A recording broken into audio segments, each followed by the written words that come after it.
Morning. Good morning. All y'all look pretty out there. Not sure about Richard, but you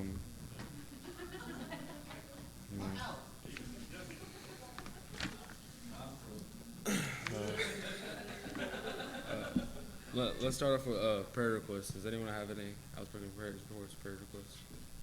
We still got a lot sick.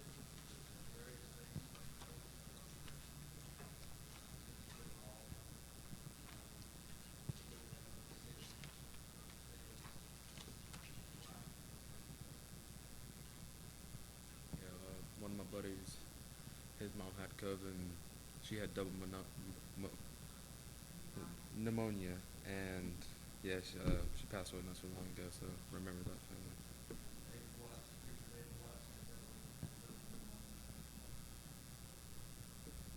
Let's continue to remember all that's in our fold that's sick. Laura and Joey are sick. Dan and Mom and Daddy are seem to be on the other side. So praise the Lord for that this morning. Again, at the end of the day, we can fall in all the ditches we want, but we know the one that can get us out of every one of them. It's time to TJ grandmother. Here, remember my mom here also.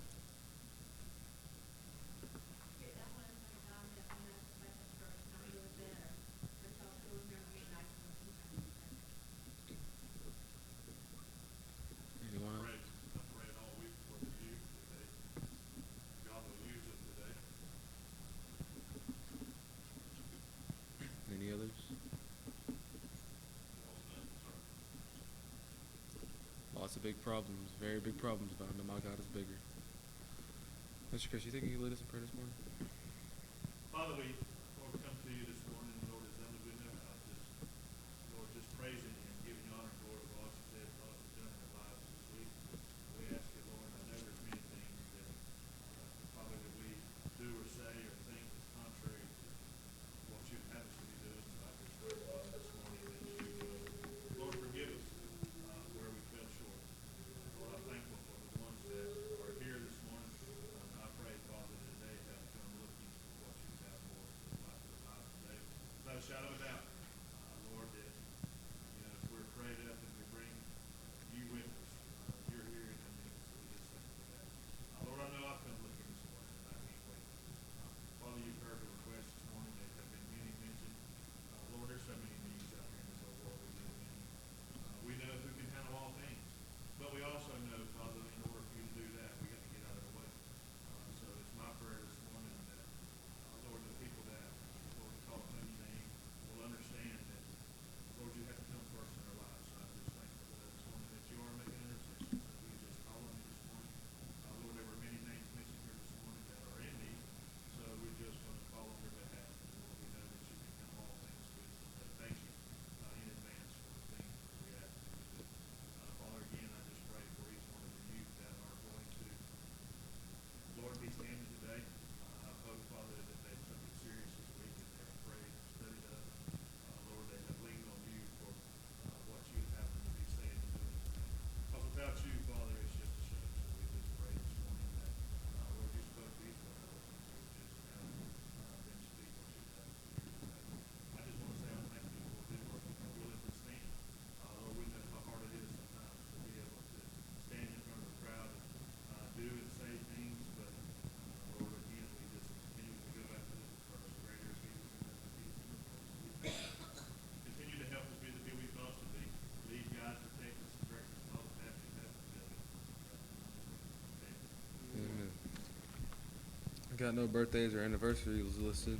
If you know anyone, speak up now. Well, can you sing happy birthday? Happy birthday to you. Happy birthday to you. Happy birthday, God bless you. Happy birthday to you. Don't forget about our men's Bible study at 7 p.m. on Mondays. Our Tuesday night Bible study for women on Tuesday at 7 p.m. Our Wednesday night prayer meeting at 7 p.m. and our Thursday night roundtable Bible study at 7 p.m.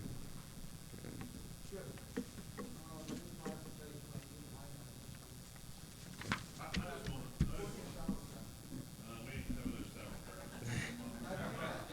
If you have sauerkraut, have something else.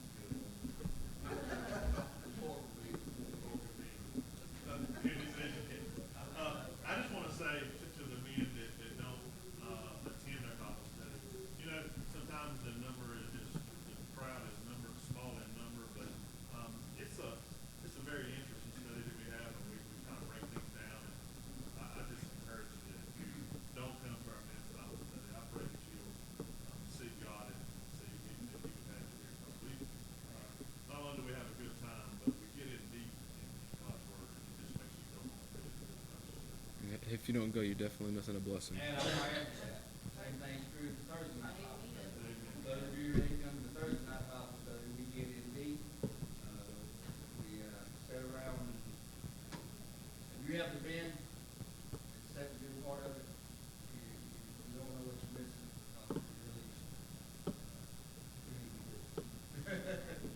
it's really good. I got me a little scripture I'd like to read real quick. It's 1 John 4:16. It says, "And we have known and believed the love that God has give to us. God is love, and He dwelleth in love, and dwelleth in God, and God in Him." Well, sure, we need to mention a couple more events tonight. We got senior convention at Lawndale Baptist Church at 6 o'clock. And the bus is gonna be leaving at 5:30. If you wanna ride the bus over to Lawndale for the senior convention, be here at 5:30. If you wanna drive, you don't know where Lawndale is, see one of us and we'll tell you. Close. Not far away at all.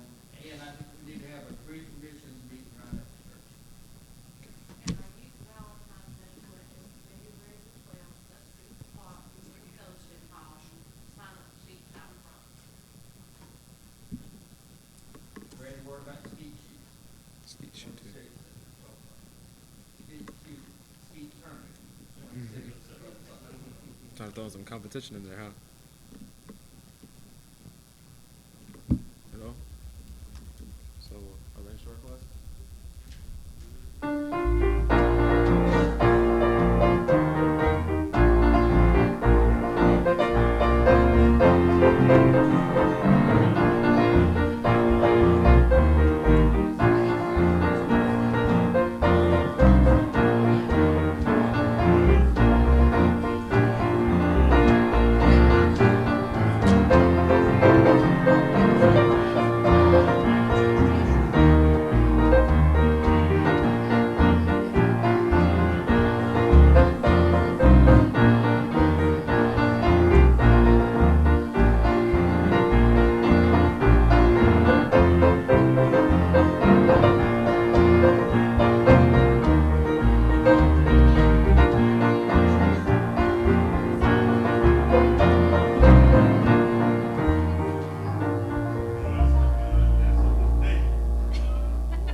Hard beat an old home.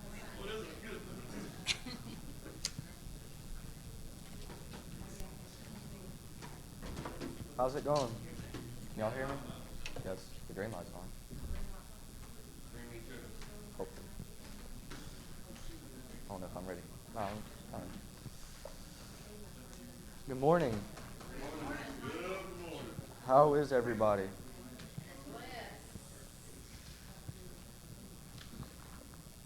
So today we're on page 82. It's the title is Demonstrate Allegiance.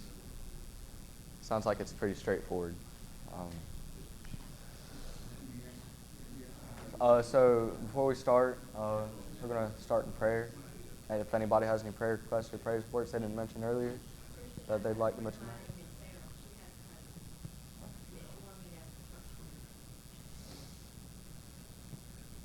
Anybody else? Definitely. Anybody else?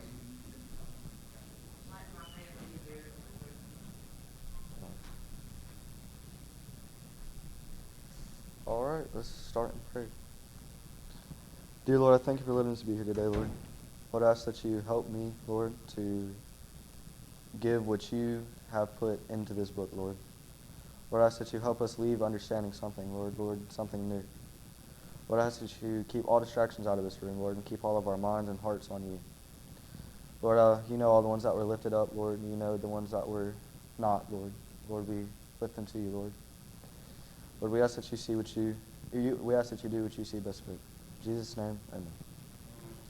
All right, so the title is Demonstrate Allegiance. You know, in the picture, I was looking at the picture for a little bit, and I feel like if it weren't for the stars on the flag or the title of the lesson, I would not have had any idea what the picture was. But it's the flag. It says, believers must stand for God regardless of the potential costs. You know, everybody in here should know the Pledge of Allegiance, you know, in school. I don't know if y'all did. I'm pretty sure y'all. You know, we started the day off by, or we still do today, by saying the pledge. You know, I pledge allegiance to the flag. Wow, I completely forgot. But I swear I remember it in the mornings, every time. Pledge allegiance to the flag. Okay, anyways, we're going to get past that. It says, many students in the United States begin their school days by reciting the Pledge of Allegiance. Some states may also include a Pledge of Allegiance to their state flag as well. People declare their allegiance to many things, their jobs, families, or their favorite sports teams.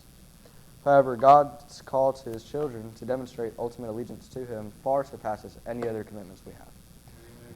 It says, in what ways do people show allegiance to a particular person or cause? What do you guys think? What are some examples? I show allegiance to my kids, because it's not the same with me, and my dad, sometimes. Yeah, that's right. I think in all we, you know, a summation of our lives, we show allegiance to what's really important to us by the way that we carry ourselves on a day-to-day basis, whether we're consumed with the world or whether we're reflecting Christ. Anybody else? So allegiance, I don't have the exact definition of it, but you know, it's when I think of allegiance, I think of utmost commitment. It's it's what you live by. We're citizens of the United States, so where we have pride in our country. And when you're saved, you are giving your allegiance to God. You're going to follow Him. You're going to it's the pledge of allegiance. To live for Him. And especially in today's society, we face a lot of persecution. I'm not going to say a lot of persecution, but it's not the societal norm to be a Christian anymore. Although it's said that a lot of people are Christians, it's not the real Christian walk. And we need to show that we are about God. Jesus said He's going to be about His Father's business, and we need to show that we're going to be about His business. That's our pledge of allegiance. That we're not going to get off track, which we do, but we're going to get right back on. That's our allegiance to God. We're His sworn servants. It says, in the second year of Nebuchadnezzar's reign, he had a dream. This dream troubled him so much that he lost sleep over it. So he summoned his wise men and diviners to tell him what his dream meant. Emphasizing the seriousness of the matter, the king told his advisors that if they were able to interpret the dream, he would handsomely reward them. They also let them know that if they could not perform their task, they would all be put to death. This obviously created a great disturbance for the wise men, since they were unable to provide an interpretation. Thus they delayed in their response, which further angered the king. Realizing the wise men could not meet his demands, the king ordered they be put to death. Daniel and his friends were included on this list of those to be executed. When they learned of this, they prayed to the Lord for wisdom and understanding. During the night, the Lord revealed Nebuchadnezzar's dream to Daniel and provided him with the interpretation of the dream. As he went before the king, Daniel told the king that God allowed him to know the dream and the interpretation. Daniel told Nebuchadnezzar that the meaning of his dream. In the dream was a great statue. This statue was divided into various parts. The first part was a head made of gold. The second section was chest and arms made of silver. The third portion was its belly and thighs, formed of bronze. The fourth segment was legs and crushed the statue. The fourth segment was legs and feet made of iron and clay. Then a rock broke from the mountain and crushed the statue. Daniel informed the king that The various sections represented the various kingdoms of the world. Each of these kingdoms would succumb to the next. In the end, God would overthrow the course of history with his own kingdom that no man would be able to stand against. God's kingdom would endure forever. So we all know the story of King Nebuchadnezzar building the statue, and when when a bell played or music played, everybody would get down and worship the statue. That pledge their allegiance to the king in a way. And we know the three Hebrew boys, Shadrach, Meshach, and Abednego, who kind of turned the course of history. You know about these three boys. Their allegiance was to their God, to our God, to God.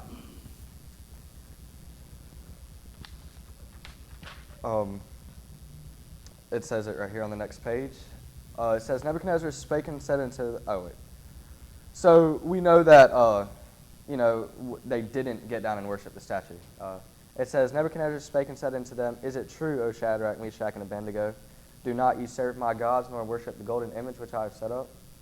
Now if ye be ready, that at what time ye hear the sound of the cornet, flute, harp, sackbut, psaltery, and dulcimer, and all kinds of music, ye fall down and worship the image which I have made.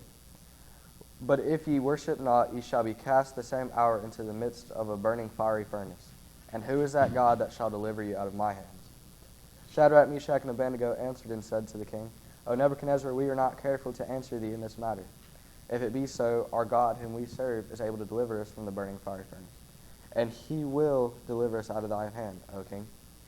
But if not, be it known unto thee, king, that we will not serve thy gods, nor worship the golden image which thou hast set up. Earlier on the title page, it said, believers must stand for God regardless of the potential costs. Shadrach, Meshach, and Abednego they had their allegiance for God, no matter what happened. They were willing to fight. They had the faith that God would deliver them. But even if he hadn't, they would have been okay with it. Their allegiance to God was far more important to them than their title as a citizen in the kingdom of Nebuchadnezzar.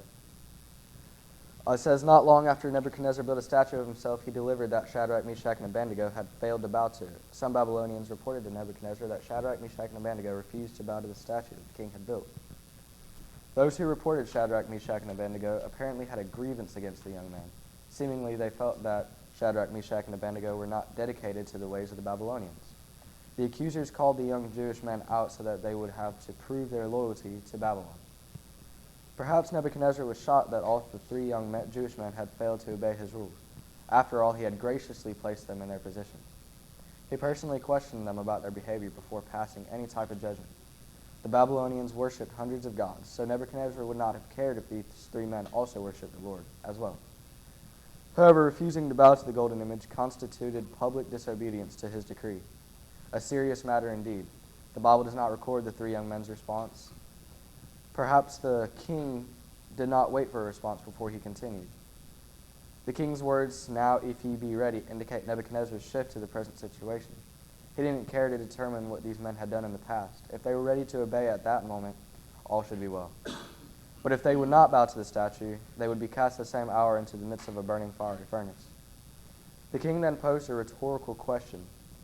Who is that God that shall deliver you out of my hands? Nebuchadnezzar, the most powerful man on earth, thought he knew the answer to the question he posed. No God could save them. He soon realized that indeed there was a God who could rescue his children.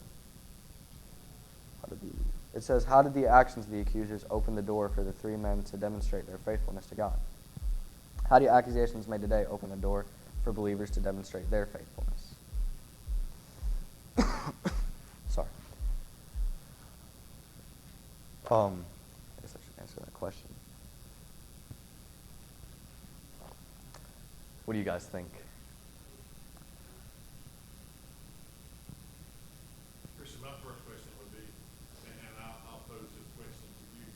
What is the difference between Shadrach, Meshach, and Abednego and most people who live in the world today?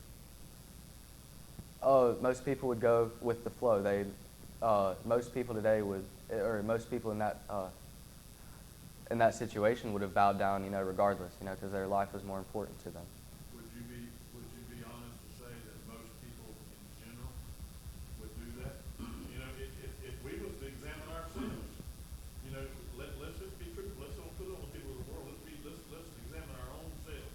If we were in that position, are there anybody in here that could stand and do what Shadrach, Meshach, and Abednego did? That's just for you to answer between God. But if not, maybe this lesson today is an eye-opener for you to trust your God. If you say you trust Him, show it. I don't know where I would be. I would pray and hope that I could say, open the door and let me jump in myself. But I can't honestly answer that. That would be like, offering your son for a sacrifice. You don't know what you're going to do until that. But it is our responsibility to grow in our walk to where we can get to a point where we can honestly answer that question. Chris, it's kind of hard for us to relate to these situations because, in essence, these are life and death situations that we have none really been faced with. Absolutely. We've not been put in these positions, but when Christian was reading on page 83, at the end of the second paragraph, it just hit me. That sentence says, "And as he went before the king, Daniel told the king that God had allowed him to know the dream and the interpretation." In my mind, that spurs a much more relatable question for us to ask ourselves. Even though this is a life and death situation for Daniel, Daniel could have very easily said, "King Nebuchadnezzar, I know what your dream means. I got the answer to it." And he could have saved his own life and took all the credit and all the glory for it, but he didn't. He said, "God has showed me." We can relate to that in our everyday lives because even though that was a life and death situation, how often do we give God the credit, not for the big things, but for the little things that comes about in our lives, the little things that we can accomplish, the little things that God gives us the answers to?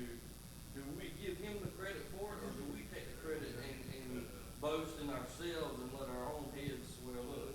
That's a much more relatable question we need to be asking ourselves, as opposed to something that we don't really know the answer to until we're actually in that situation. Like you said, I'd like to say that I can stand up with those three Hebrew boys and say, "That's my God, and I'm not bowing down," but do you give God the credit that's due for Him on the smaller scale of stuff? Because if you don't give Him the credit on the smaller scale of stuff, that gives you the answer to that life and death situation. Because if you can't give it to Him now when it's easy, you're not going to give it to Him when your life depends on Him. And we're not put into life or death situations, but we are put in situations where it's a loyalty test to our God, to God.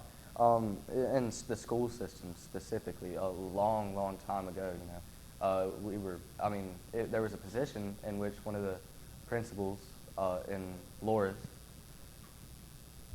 it was, and I guess I didn't see it at the time, but now looking back at and relating to this, I'm not going to get into what happened, but there was something in the school system where she said, there's nothing she can do about what goes on in the school, what they allow to happen into the school, which sort of, they allow things that completely contradict a Christian's beliefs, but she was a Christian herself.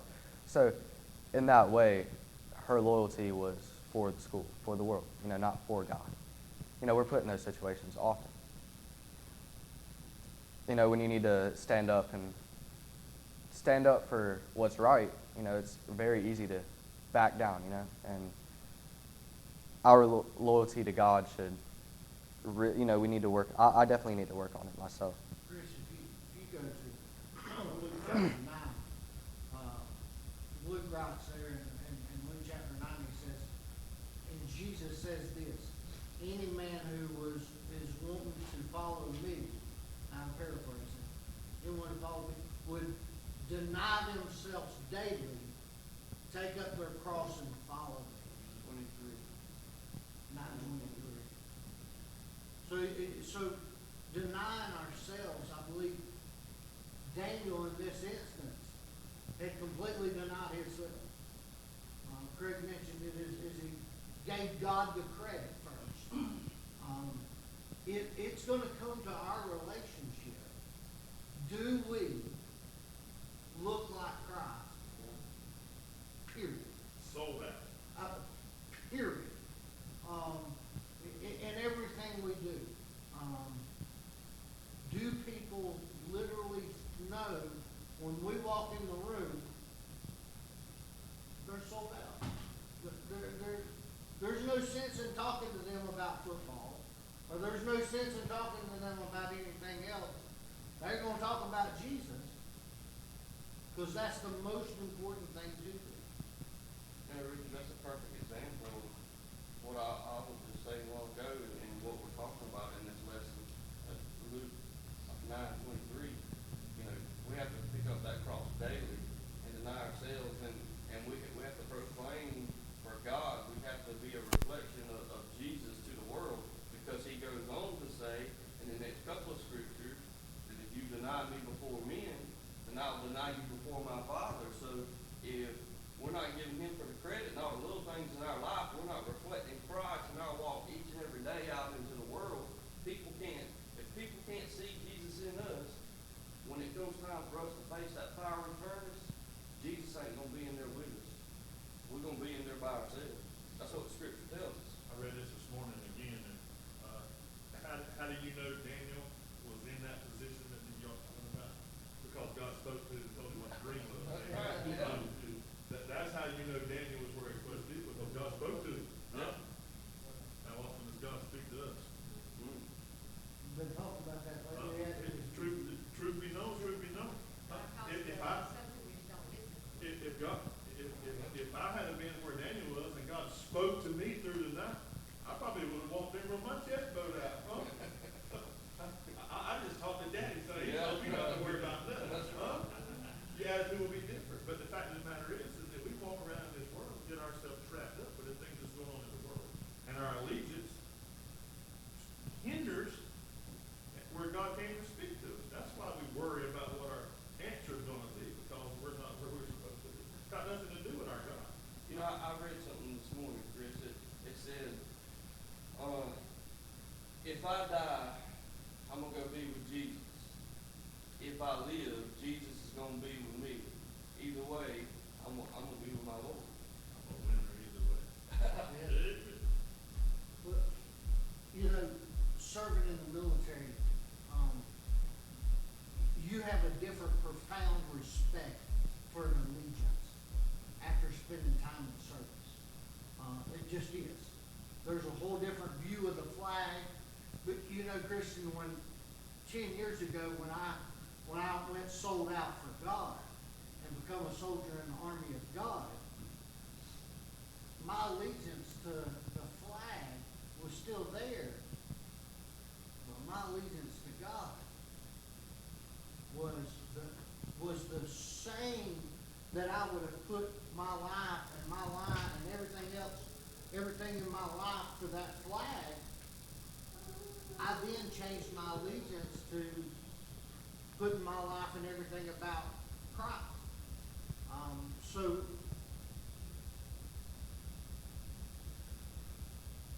what's the old? I'm a soldier of the cross. And if you ever have been around somebody that's been in the military, or you've lived with somebody that's been in the military, that allegiance to your allegiance is different.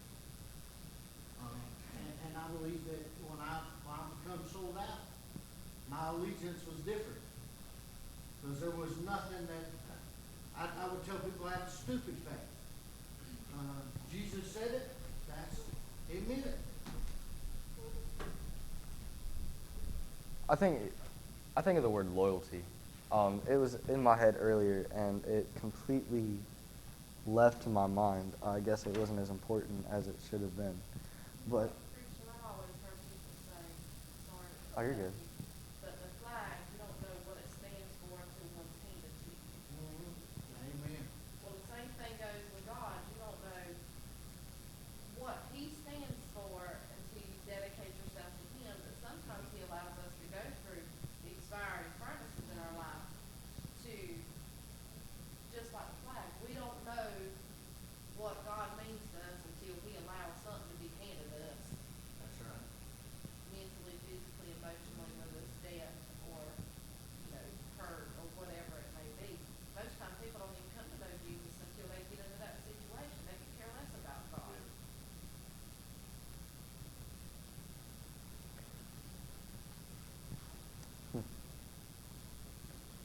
Wow. I went totally off track. I'm sorry. In the next page, it says Shadrach, Meshach, and Abednego explained their position. They had already decided how they would respond if they ever faced the question of where their ultimate allegiance lay. They had thought about it, and their response suggests that they had done so. Their argument was that if it be so, then he is sovereign and in control of all things. Our God, whom we serve, is able to deliver us from the burning fiery furnace. They declared that their devotion to God would remain steadfast, whether they were delivered or martyred. You know, that's exactly what you were saying, what you saw. You know, if I die, I'll be with the Lord, or if I live, the Lord's with me. That's either way, it's okay. That's exactly what Shadrach and Meshach and Abednego had said. It says, even in faith-challenging circumstances, we can trust God. Hebrews 11 records accounts of people who trusted in God and experienced great deliverance. You know, when I read, I think about what Mr. Chris said earlier, way earlier, when he was today when they were mentioning prayer. I forgot what it was, but it was God. You know who's in control. I forgot what. I'm so sorry. Wow, it left my. I'm sorry. But Mr. Chris said something sort of similar to that this morning during the prayer requests when they were talking about, you know, the disease or COVID. Yeah. It says, however, in some circumstances, God chose to glorify himself through people's suffering and even death for the sake of his name. Faithful believers maintain their allegiance to God in the most difficult of circumstances, trusting him with the outcome. How is a person's loyalty to God in all situations a measure of that person's faith in God? You know, when I think of the word loyalty, I think, you know, when you hear of someone being loyal to someone, you think of someone who's there every single time something goes down. You know, they're ready to go. They're always going to do it, you know? That's loyalty. And in many situations when God gives us the call, we need to be loyal. We need to be there every single time. And many times people aren't. Shadrach, Meshach, and Abednego were loyal to God. They were ready to go. They knew what they had to do. They were willing to accept the consequences of their loyalty to God. Then was Nebuchadnezzar full of fury, and the form of his visage was changed against Shadrach, Meshach, and Abednego. Therefore he spake and commanded that they should heat the furnace 7 times more than it was wont to be heated. And he commanded the most mighty men that were in his army to bind Shadrach, Meshach, and Abednego, and to cast them into the burning fiery furnace. Then these men were bound in their coats, their hosen, and their hats, and their other garments. And they were cast in the midst of the burning fiery furnace. Therefore, because the king's commandment was urgent, and the furnace was exceeding hot, the flame of the fire slew those men that took up Shadrach, Meshach, and Abednego. And these 3 men, Shadrach, Meshach, and Abednego, fell down bound into the midst of the burning fiery furnace. It was hot. I mean, it was hot. It killed the people who weren't even in it. Just the exposure to it burnt them. That was a hot furnace. You know, Christian, the crowd should have automatically knew right then. It shouldn't have had to go no further. The men that dragged them there fell dead, and yet them 3 just walked on in. Huh? It should have knew it right then that something was different. That's right. Anytime you hear that lesson and that this Shadrach, Meshach, and Abednego, if you're a Christian, it should just say, well, Oh, Jesus, God, not that's fine. okay. It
fire is the most important time.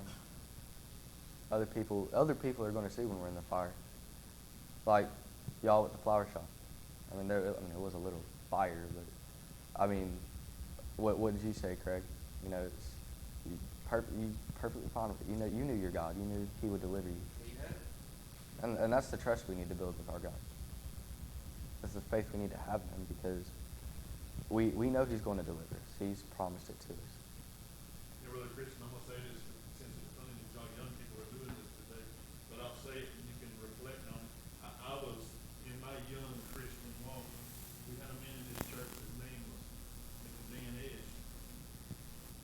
And, seemed like he and I sometimes would have some differences of opinions, right? I was young, I was coming into the ministry, and I was seeing things one way, and he was seeing things another way.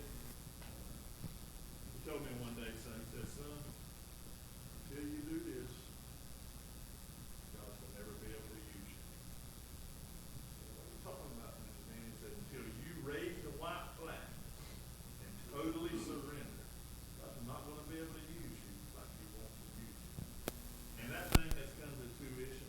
Y'all can sit over there and disagree with some of the things some of us older people say, but I promise you, down the line, now, I sit here and say, Mr. Dan, are you listening to me?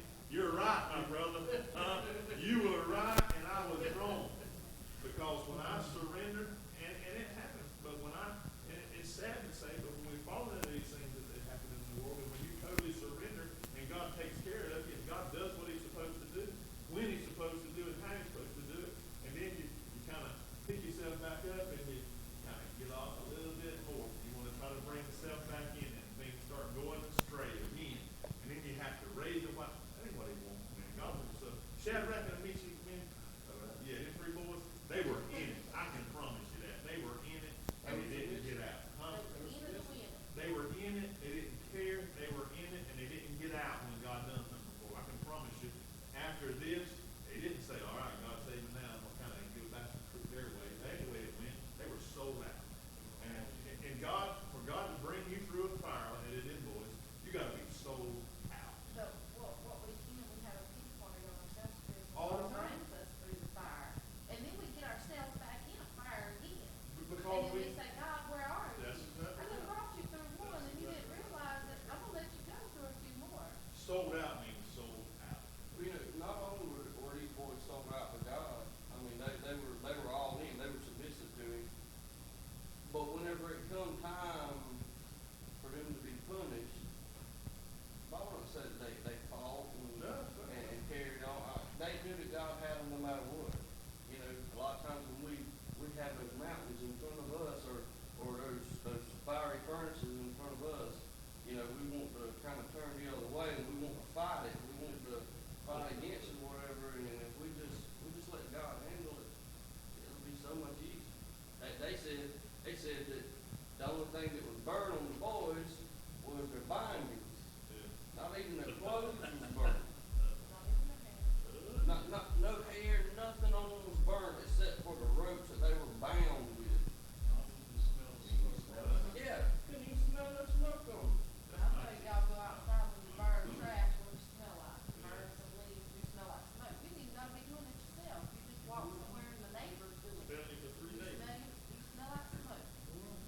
But they were completely submissive, Chris, and that was the result of it. Not only were they submissive to God, they were submissive to the, whatever you want to call it, the trial, the tribulation, or whatever it was that was in front of them. They were submissive to it. They said, look, throw us in that furnace. Our God's got us. We ain't worried about it. Submissive to God's plan, and when we're seeking God's face, those furnaces, we already know that He's got it. We'll see those things, we'll see those trials coming, and through those trials, there'll be faithfulness, because we're in place with God, where, again, Daniel heard from God. You know, Daniel heard from God. Take that in what it is. When we hear from God, then those fiery furnaces don't look like fiery furnaces. They look like a way for God to gain glory out of our circumstance. Just like April and Craig did with the Prime example. yeah, prime example, the way that they handled the flower shop, They a heard. real fire, that They were where they supposed to be and they heard.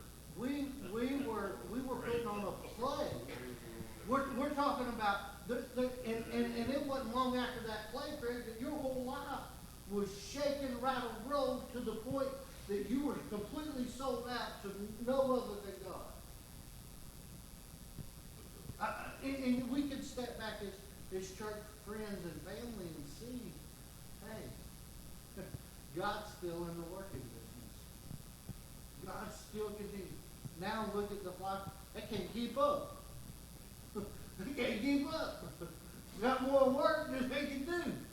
You know, just like Jesse was saying a while ago, a lot of times, you know, we kind of stray off of God's path or whatever. We get out of His will, and then He lays that chastisement upon us, and He makes us miserable. When we do, He makes us miserable whenever we're not serving Him the way that He wants us to serve Him.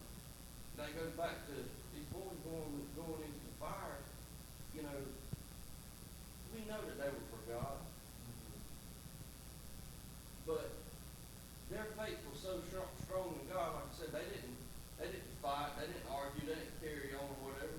They knew that God had them no matter what, and they come out the other side not even smelling like smoke. But how often do we, as children of God, go into our fiery furnaces and we're not walking with God the way that we're supposed to be walking? We come out, we smell like smoke a little bit. We got a little bit of burn over here and a little bit of burn over there, a little bit of hair singed out, because even though God still brought us through it, we fought Him the whole way through, and we didn't let Him do what He does best. You know, these three men, like you said, Brother Craig, was away. They were not at home. They were not at where they feel most comfortable. They were away somewhere. Kind of like us on vacation or something when a Sunday comes, what over, man, I'm way up here in the mountains. Ain't nobody gonna know. Ain't nobody gonna know I didn't go to church. Them boys could have easily said, you know what, man? Ain't nobody gonna see us. Let's just go on and just go on down there and do what we gotta do and then go on about our business. They didn't do that. Brother Chris, what if whenever it was time to go and bow, what if they just went and hid so nobody would see them, you know? Nobody would see them stand up for God. What if they just went and hid behind something? We're coming back pretty soon, brother. They were about God's business. They were utmost loyal to God.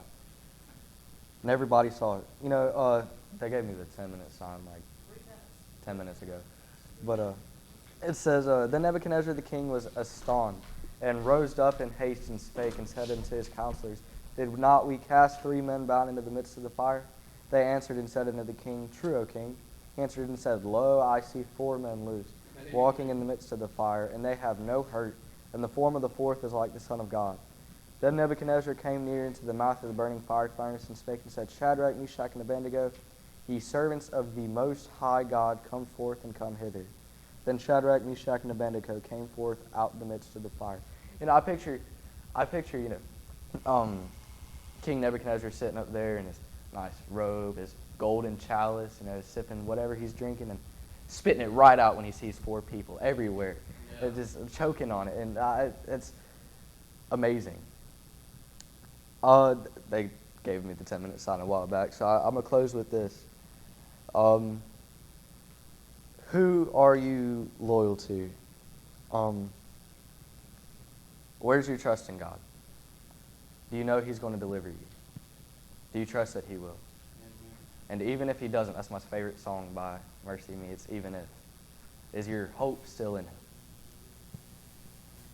I just want to let y'all know I really appreciate y'all having, the conversation. I think it's more touching when it's an open conversation among many like-minded people than it is reading out of a book. Definitely not a great teacher, so I really appreciate you guys. Thank you. Good job.